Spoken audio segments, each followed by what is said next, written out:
All right, good afternoon, everyone.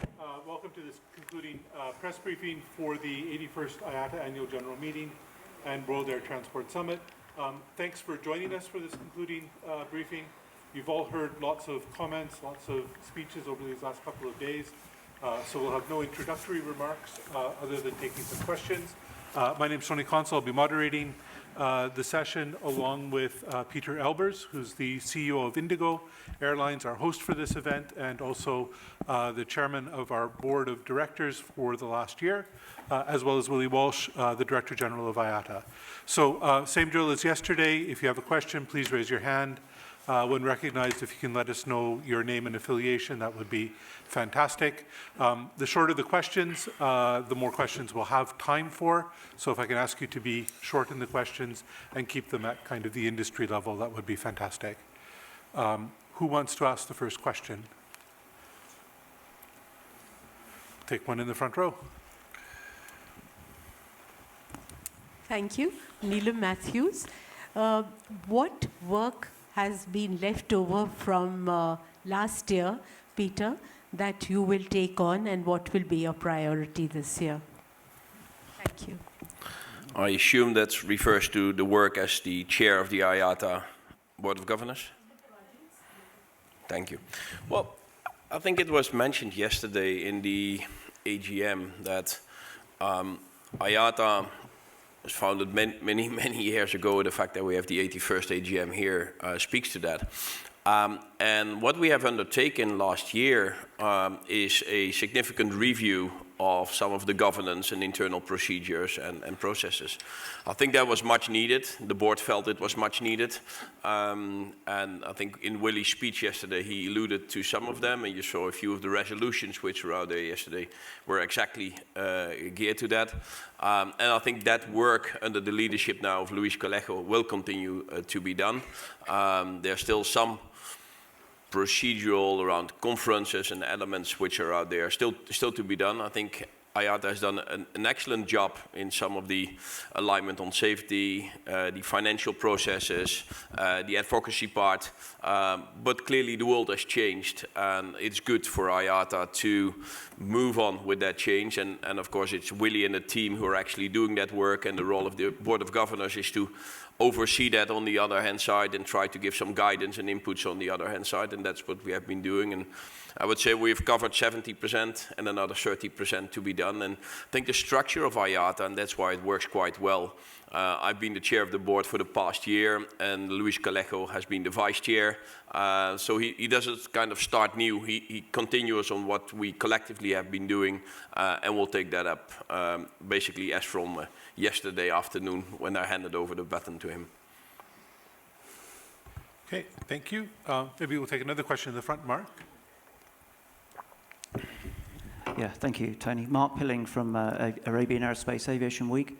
Willie, one for you. After the Board of Governors meeting, 3 days of meetings with airlines here, the meetings you've had between you, what is the mood, what's the airline mood, what's the IATA mood on the 2050 net zero emissions target overall? You know, are you still committed to it, especially considering what you've been saying about the availability of SAF, the lack of progress on technology, the lack of will from the oil giants, oil majors to come in and help? What's that sort of thought, please? Yeah, the industry is still obviously targeting net zero in 2050. I think part of the reason we've been talking about the issue so much over the past couple of days is because we are concerned about the pace of progress, or the lack of coordination in some areas that will be critical to facilitating the industry's transition to net zero. I think it's also been helpful to be in a country like India, where India has said they're targeting net zero in 2070.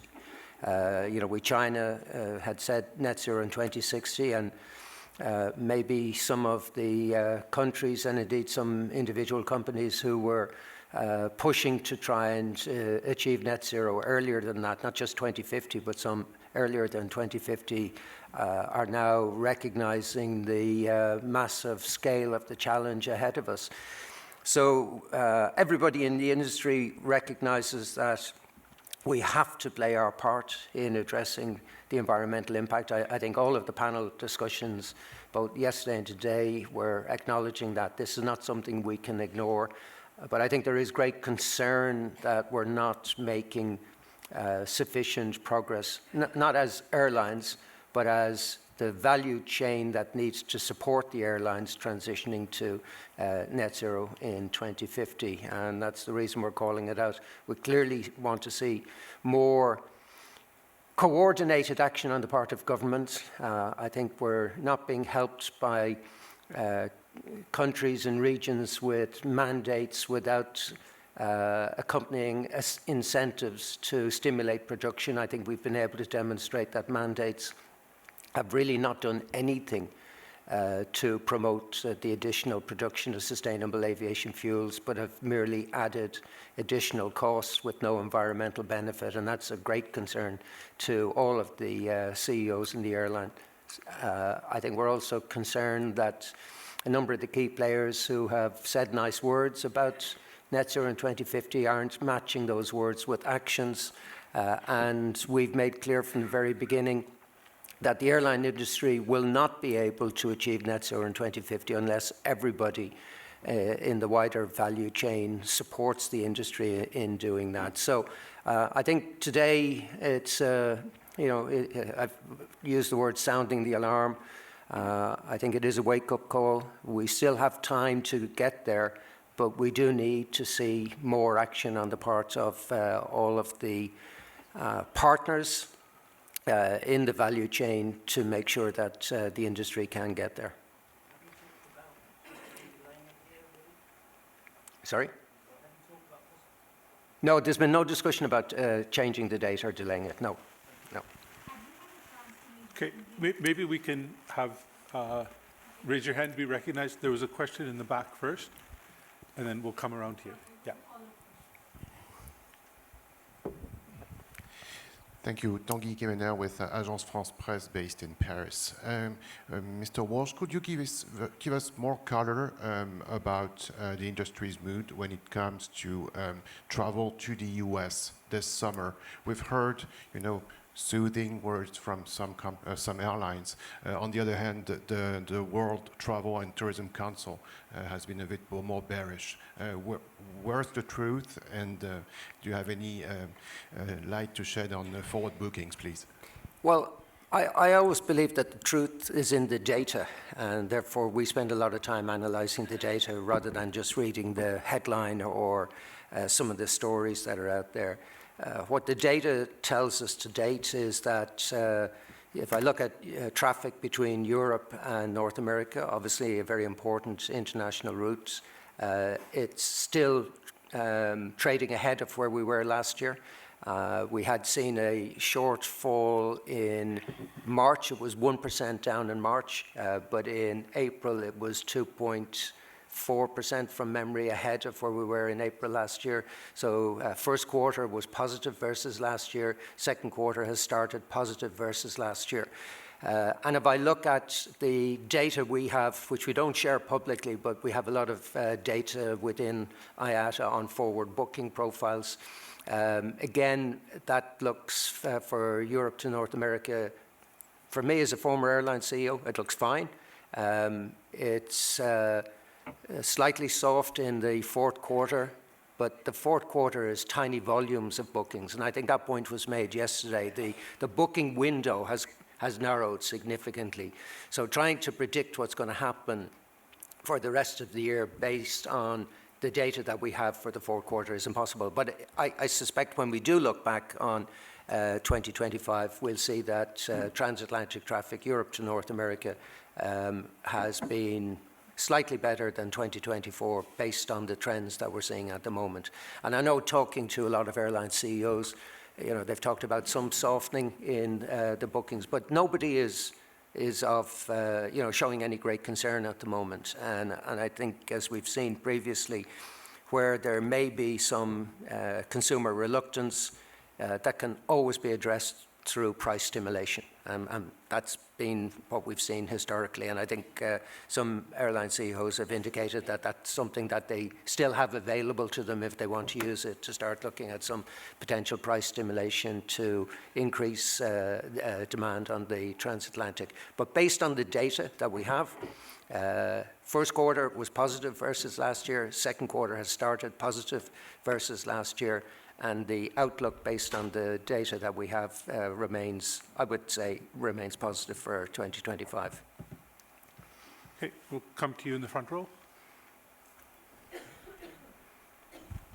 Thank you.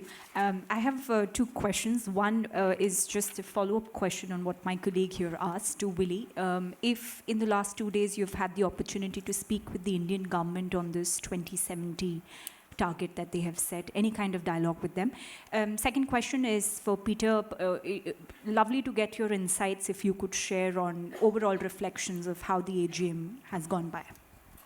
Well, the one thing I would say, and I think you may have heard yesterday when we were addressed by the minister, he talked about the mandates that India has, both in 2027, I think it's 1% in 2027, and building up over the coming years. So, you know, I think India remains focused on playing its part in helping the world to address the environmental challenges that we have, and that would include the airline industry. I think Pieter has made a point, and I'll let him comment, but I think a very valuable point. If you look at the fleet in operation in India, it's very young relative to the rest of the world. And with the new aircraft that have been ordered, you know, you'll see the average age of the aircraft operating in India continue to be probably one of the youngest fleets in the world. And clearly, new aircraft, modern aircraft, are much more efficient than the aircraft they're replacing, which is one of the reasons we have continued to emphasize the need for the aircraft manufacturers to address the challenges that they have in terms of delivering new aircraft. Thank you. Yeah, you asked me a little reflection on the IATA AGM, and perhaps it's a good moment to, you know, the AGM has two components, if I may. One is a rather functional component.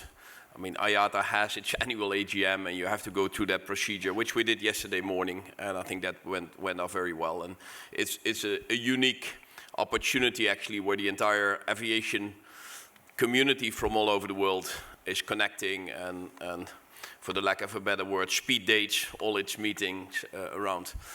But that's the functional part of it. I would say the non-functional part of it, for my view, has been a resounding success in terms of what have we achieved. And the objective of inviting the IATA AGM back to India after 42 years was to showcase how India has changed over these years and what all is happening in India.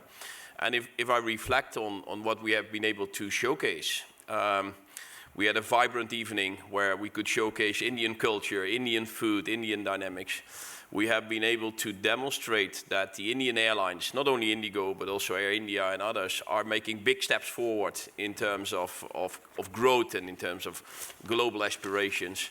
And I don't think we could have wished for any better closing yesterday of the day than having the Honourable Prime Minister addressing the audience and expressing all the ambitions of India when it comes to aviation, and underlining the importance of aviation as an integral part of the India growth story.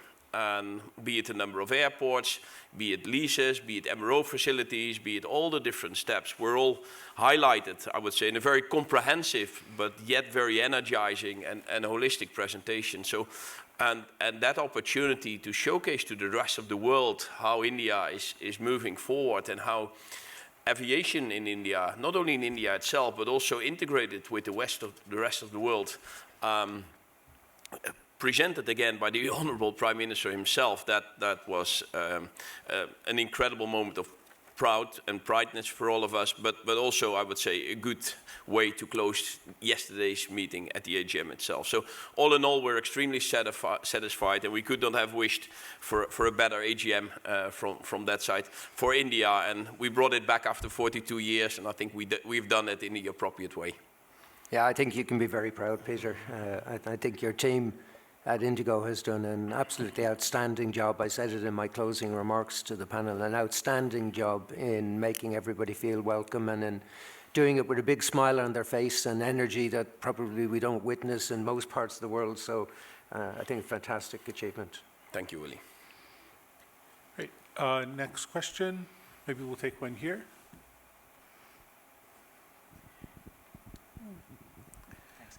Good afternoon, Chris Chamberlain from Point Hacks in Australia. In recent times, we've seen China ease its visa requirements to make it easier for people to travel. How much impact do rigid visa requirements continue to have on your members, and what actions would you like to see governments take, in particular India, which is still quite tight despite its e-visa process? What actions would you like to see governments take to spur that travel demand and help fill those aircraft that you've ordered and that every other airline has on order and is hoping to fill? You know, when you speak about visa process, if you allow me to elaborate on that, Willie, it was also mentioned yesterday in the presentation. I think for domestic travel, a fantastic IATA system has been developed, and that has been done domestically. And clearly, in terms of number of travelers, that was step one to be done. With that system in place and now covering very significant parts of the country, the government of India has started the next phase in that and also make that accessible for international travelers. So if you arrive here in Delhi Terminal 3, you see the first steps being taken on that part. That's in place already in some other parts of the world, but I think now the government of India taking those steps and those initiatives, that's clearly a step forward in terms of promoting more international travelers and visitors from overseas into India itself. So I would say the domestic foundation is in place, the intention and the first steps are being made on the international front, and clearly this conference will help to further stimulate and emphasize that. And I mentioned it yesterday, India is blessed with 42 World UNESCO sites, so the opportunity to build on that from a tourism perspective is just enormous. Okay. Maybe we'll take a question from Tim. Hello, thank you, Tim Heaver from Reuters. I wonder if you could just come back a little bit more to this stalemate over the supply of SAF. Essentially, you're saying you would buy SAF if it was there, but it's not available. But the chart that you showed shows that SAF prices have been going down, which is not what you would typically expect. Well, from September 23 to May 25, according to the, if I'm not mistaken, it seems to have gone down quite a lot. That's not a typical chart, even in an imperfect market, that you would expect when there's a very strongly motivated, frustrated buyer. So is there not some way in which you could step up and make a stronger demand signal to help get this show on the road? So I think the first thing to point out, when you see a chart with SAF price, it's a manufactured price. In other words, nobody knows what the price of SAF is other than the individual carriers that buy it. What that chart shows actually is a price that is estimated based on the production cost of SAF, which should suggest that the price, if they were selling it based on a production price lowering, that the price of SAF should be lower. But there is no open market for SAF, so there is no price. So when we show data, it's, as I said, it's a price that's manufactured, building up from production costs, which is the message we've been saying. If we see volumes increase, you would expect the price to reduce as the overhead associated with that gets spread over more significant volume. So it's an imperfect market at the moment. So your point is valid, but I would just add a little bit of caution to the chart, which, as I said, is constructed from what we estimate the production costs of SAF to be, and they have come down for various reasons over the period that you've talked about. I think the demand signal remains very strong. You know, it's particularly true for a lot of airlines who have committed to 10% SAF by 2030. You know, I don't know if you heard, like Patrick Healy from Cathay was reinforcing that message. They have a 10% target for 2030. A lot of airlines do. So it's not just about trying to hit that 5% figure that governments have set as a target for 2030. But what we're seeing is that there's SAF production in some parts of the world, and there are many parts of the world where it's just not being produced at all. So if you listen to Roberto Alvo, who will be hosting us in Rio next year, and I think it's going to be fascinating to have that discussion in Rio. Roberto has said that he is committed to SAF, and I think he had set a 5% target by 2030.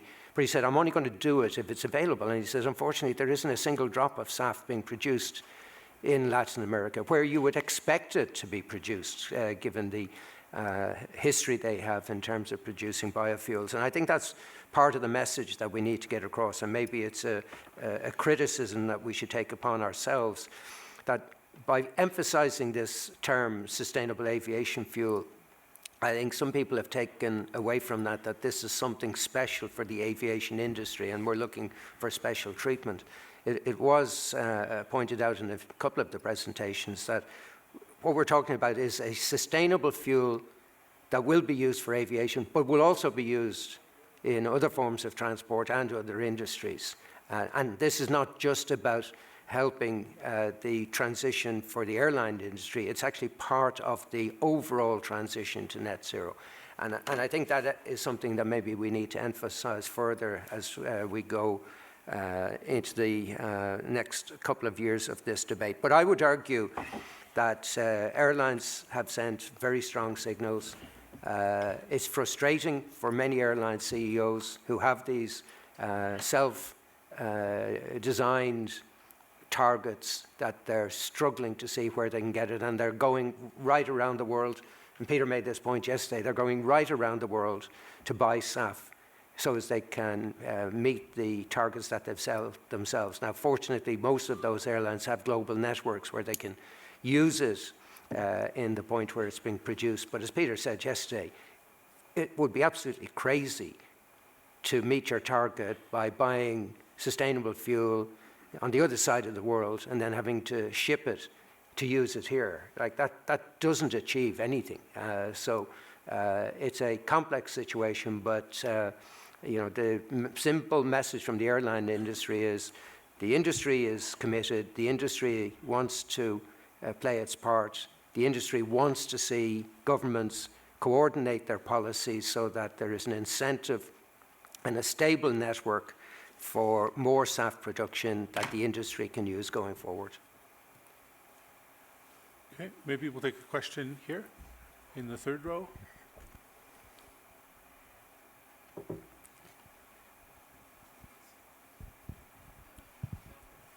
Good afternoon. I'm Kok Yu Feng from the Straits Times in Singapore. Just had a question because at this AGM we haven't heard much about Southeast Asia. So I'm wondering if Mr. Walsh and Mr. Elbers could give some color as to the growth trajectory in the region, and especially Singapore's role as a hub there, and any challenges you foresee going forward for the region itself. Thank you. I'm not precisely understanding your question, sorry. Growth trajectory in Southeast Asia and Singapore specifically. Any color about what the growth will look like in the coming years?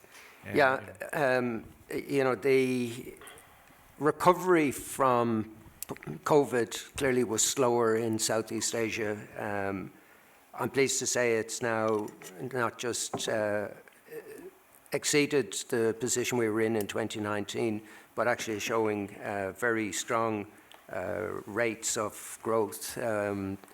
The area would be expected to show some of the fastest growth in the industry going forward. So I think it's been a difficult few years for the region. The recovery in 2024 was very strong. Performance in the first 4 or 5 months of this year has been very positive, with strong growth being witnessed right across the region. And I think the longer-term outlook for the region remains very positive as well. So, when I look at the world of aviation, I look at this part of the world for incredible growth. India, China, the rest of Asia has been an area where we've seen tremendous growth, great investment, great opportunity, and I think the future here is extremely exciting.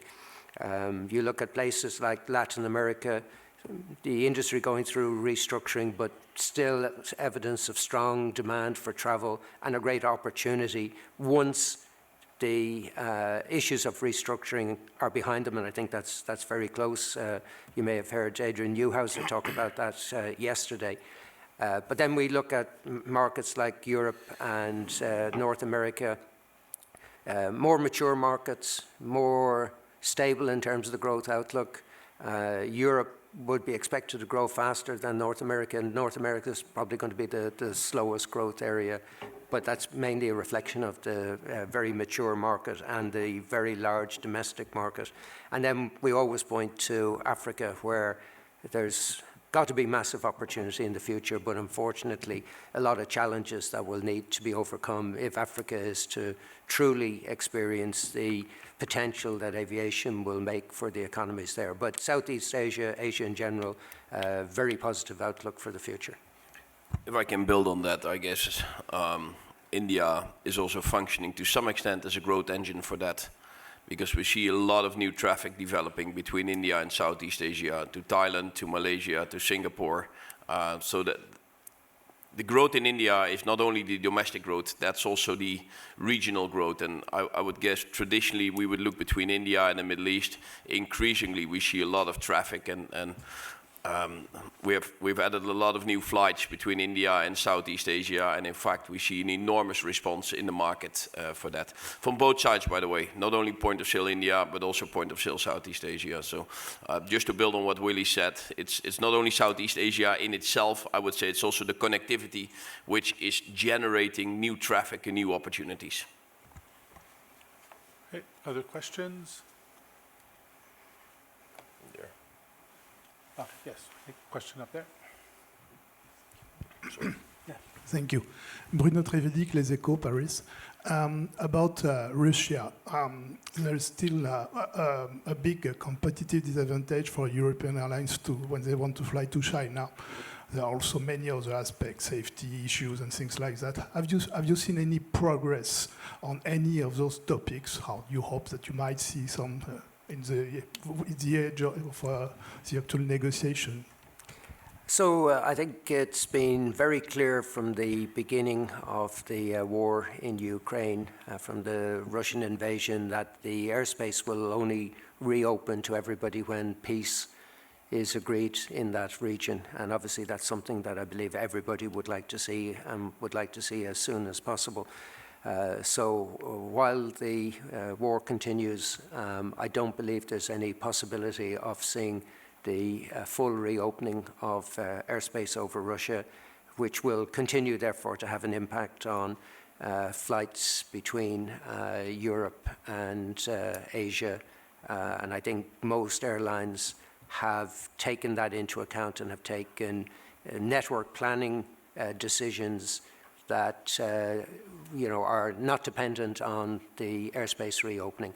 So I think airlines will wait to see for evidence of peace in the region before they start looking at reshaping the network and recovering capacity back into that part of the network, Europe into Asia, Asia into Europe.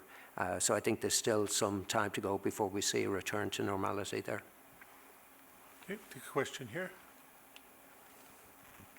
No, fourth row. Sorry. And then we'll move down.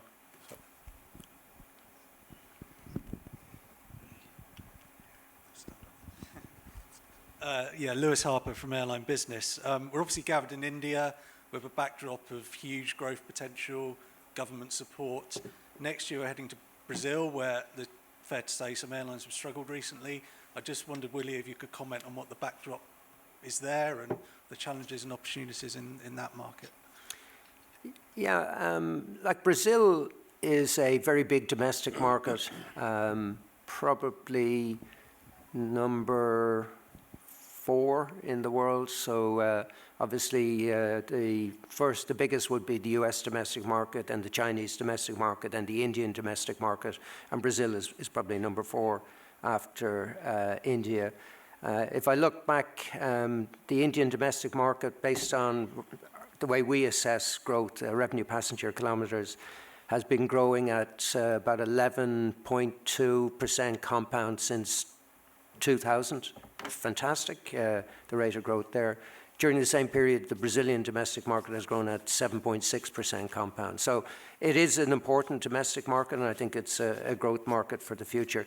Brazil has tended to face challenges because we're a dollar-denominated industry, and you've seen quite significant volatility in currency in Brazil, which has been a major headwind for the carriers there. So, you know, they do a fantastic job operating in the most efficient way possible, and then they see their currencies in the region devalue against the dollar, and there's just nothing they can do about that. So I think, you know, when I look at Latin America and Brazil in particular, I think the future is actually very positive. And I think they've taken all the right steps, particularly post-COVID, to get their industry in better shape for the future. And I think they've largely achieved that.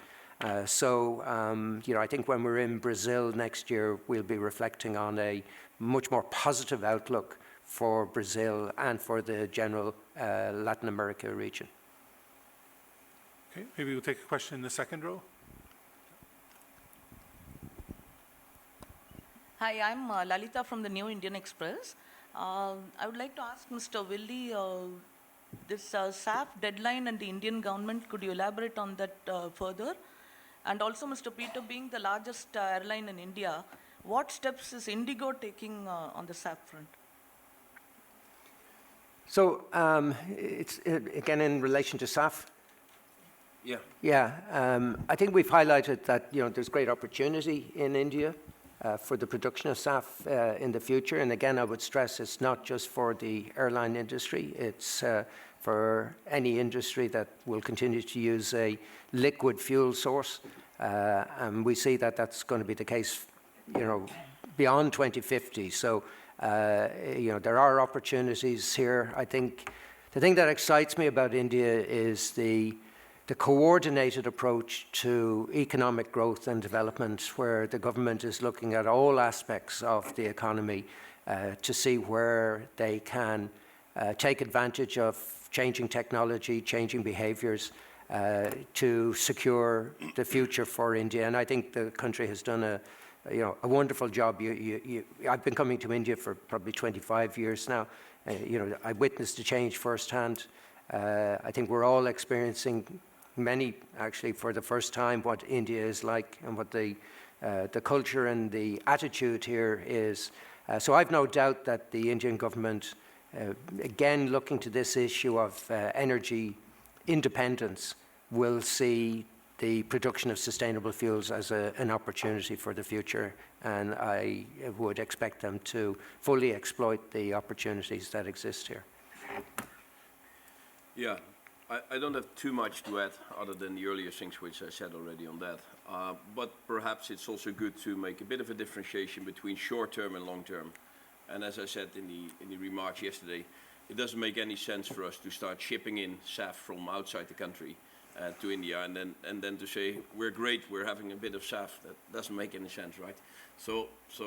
But the long term, clearly, and that was also mentioned in the speech, for example, yesterday by the Honourable Minister of Transportation and Civil Aviation, rather, actually was also saying, you know, the plans are being made, progress is being made going forward. And so make a bit of a difference between short term and long term in that respect. Okay, maybe we'll do a question in the front row, third in. Yeah, thank you. Hi, Abhijit here with Reuters. Question for Willie. Willie, we heard the Prime Minister and the Civil Aviation Minister here yesterday talking about how they want to make India a global aviation hub. So I wanted to ask you, if there's anything the Indian government can do to make life easier for its airlines, and if IATA has spoken to the government about it, and what was their response? Thanks. Yeah, I think, again, the ambition is really impressive. Peter made the point yesterday when we were talking about recruiting the right people and the skills, and that's something that India has an excess of at the moment compared to other parts of the world where maybe they're struggling.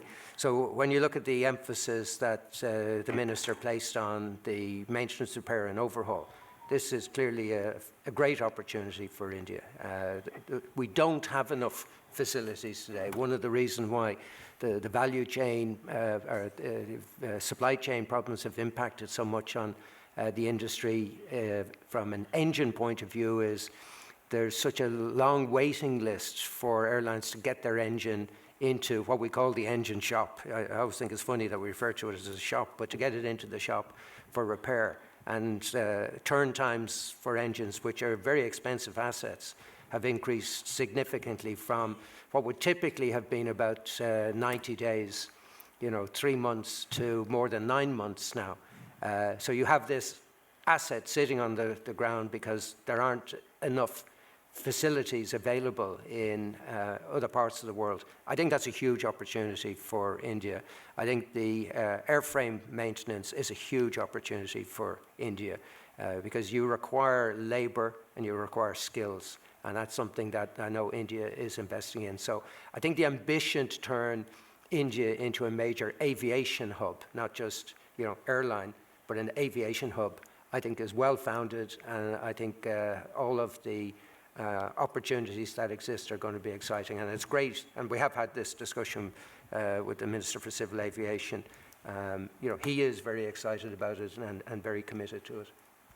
And again, I think, as Peter said, the fact that we had the Honourable Prime Minister attend yesterday, I think gives further evidence of the support that exists to deliver on that strategy. Okay, take a question in the second row. Manju from the Times of India. This is about Corsia. The global airline industry's carbon dioxide emissions stood at around 900 million in 2024 as compared to the 350 million 2019 baseline. So from 2027, the mandatory phase begins. Do you think airlines will have enough options to offset the extra emissions by then? Yeah, that's a great question. And I think the short answer is, at this stage, no. Again, Patrick Healy, the chairman of CATE, made reference to it this morning. To date, we only have one country, Guyana, who are making the offsets available to the airline industry. One of the things we realized in IATA when we went around the world talking to governments about this is that many of them did not understand their obligation under the ICAO Corsia agreement to make these eligible units available to us. We are seeing more and more countries now acknowledge that there is a need to play their part, but also to acknowledge that they see an opportunity. We're facilitating the sale or the auctioning of these credits through a platform we have in IATA. We're doing that on a regular quarterly basis. So there are some credits available, but obviously the volume that's required is going to ramp up significantly, and we need to see more supply. So we've been highlighting the concern around this from a very early stage. We've highlighted the concern to ICAO.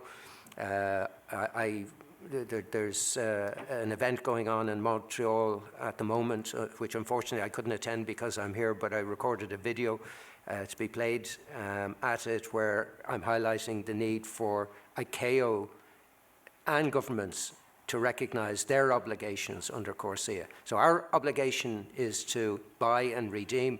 Their obligation is to make them available.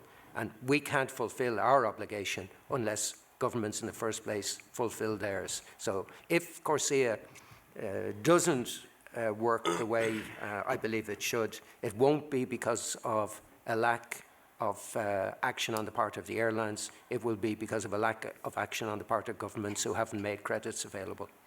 Okay, thank you. We'll take a question in the front row.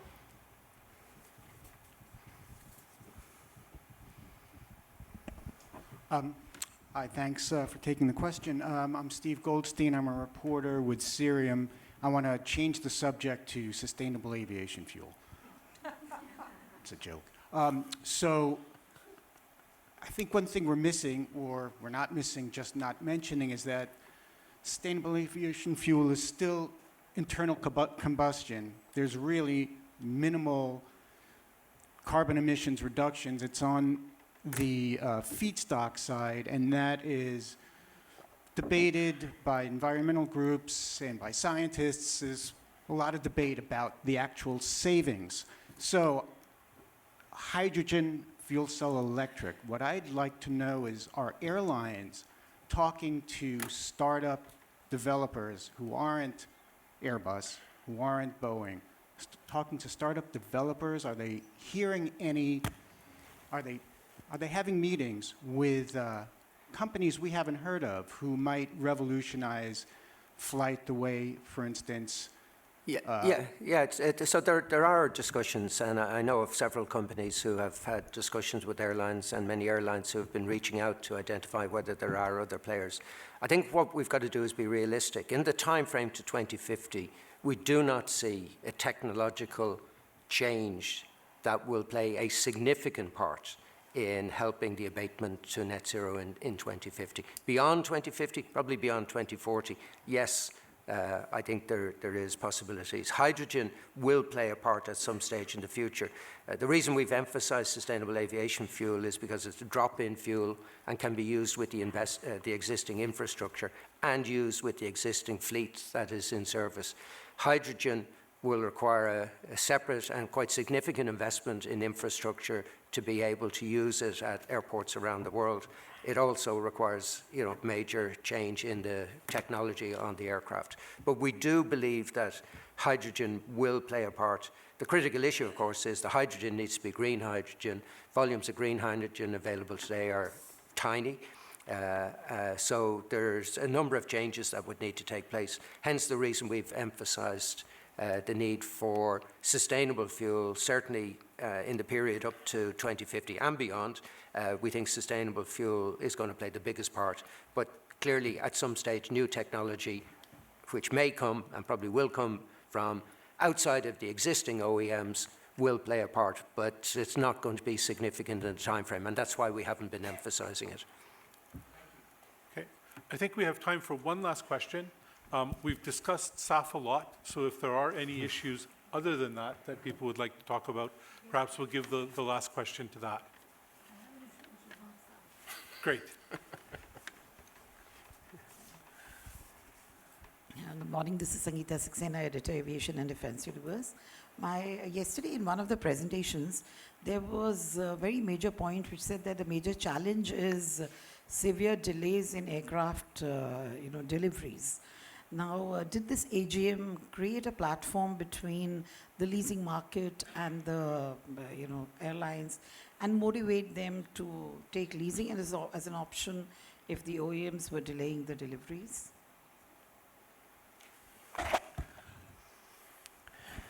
As much as I would like to underline the importance of the AGM, and as much as I would like to underline the importance of IATA, I would think that the production rates will not jump up tomorrow because we had such a wonderful gathering here.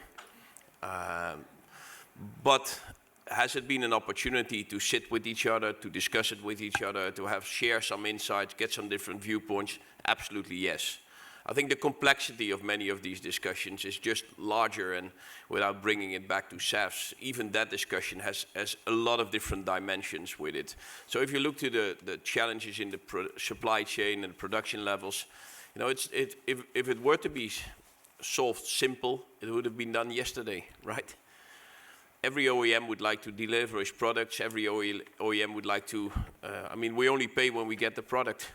So from an OEM perspective, you would like to get the flow going. So the complexities behind that discussion are just much more than, people just don't want to deliver the product. So with that, I think the AGM itself is a great opportunity to discuss it. It's a great opportunity to meet people, but it doesn't necessarily, not at all actually, change the world tomorrow. But the in-depth discussions which are taking place, some of the remarks which Willie made yesterday at the AGM itself, I think these are important moments to express it, to make it clear, and to underline the importance of these discussions. So it's a bit of a, I would say, two-sided answer to it. One put some importance to what we have been doing here, and the other side addressing also the complexity of some of the realities we have to deal with. Sorry? Yes, yeah, of yes. course, yeah. All of the major leasing companies were present. all of them had, because I've seen it from the start of the morning to the end of the day, meetings scheduled with airlines and CEOs and their leasing team. So it's one of the reasons why the lessors like the IATA AGM so much, is that they get an opportunity to meet so many airlines in a short period of time. And it's one of the reasons why the airlines like it, because it means they have the access to all of the lessors. But it's a big part of the behind-the-scenes activity that goes on at the IATA AGM, and it's been very, very effective. I'm not sure if the word mela is a good expression, but at least we're all together here. We sit, we talk, we meet everyone. It's very effective. Okay, with that, I think that'll be the last question. I don't know, Pieter, did you have any concluding remarks you wanted to make? Well, thank you, Tony. Well, maybe just to share with everyone, especially for those coming from abroad, thank you so much for coming from all over the world to Delhi, India, and actually we're very happy that you could witness and experience what's going on in India itself. And I hope you return back to the different parts of the world with a sense of what's the potential, what's the size, what's the progress, and what's the ambition of India going forward. So I think this AGM has hopefully created that. And next to, I would say, that part of it, the charm of aviation, and I think that is where aviation will continue to be an industry where people like to work, is that we are connecting people and culture. So I hope many of you will have the opportunity also to get a glimpse of what India has to offer in terms of culture and all the different dimensions. And at least we try to create that reflection in the welcome reception the very first night, by all the beauty of India when it comes to food and culture and dance and all the different parts of it. Clearly, with the potential and the growth we see, this is India's time. And therefore, thank you, IATA, for trusting us when we invited IATA to come to India and basically witness. One point is you invite, the other point is it should be accepted. So thank you for IATA and the Board of Governors for accepting that invitation to come here. And I think it should also put on record the appreciation for the Indian government in terms of helping us, ensuring us. And I think I already referred to the presentations, both of the Honorable Prime Minister and the Minister who were there. I think that underlines the importance of aviation and indeed the ambitions and lining out these opportunities in MRO and all the other stuff. It's been extremely important. And maybe the last words, even though there are not many in the room here, but there are hundreds and hundreds of IndiGo colleagues who have been helpful, be it welcoming you at the reception, working behind the scheme there. I think they have done a wonderful job and are a proud representation of IndiGo as an airline and India as a nation.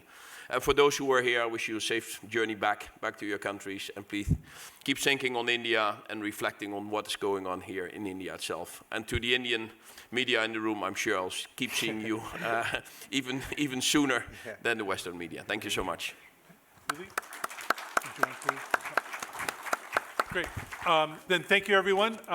We wish you a safe travel back. You never miss an opportunity. I think there might be a little bit of lunch for those who haven't had a chance to partake of that yet. Otherwise, we look forward to seeing you in Rio next year. Thank you.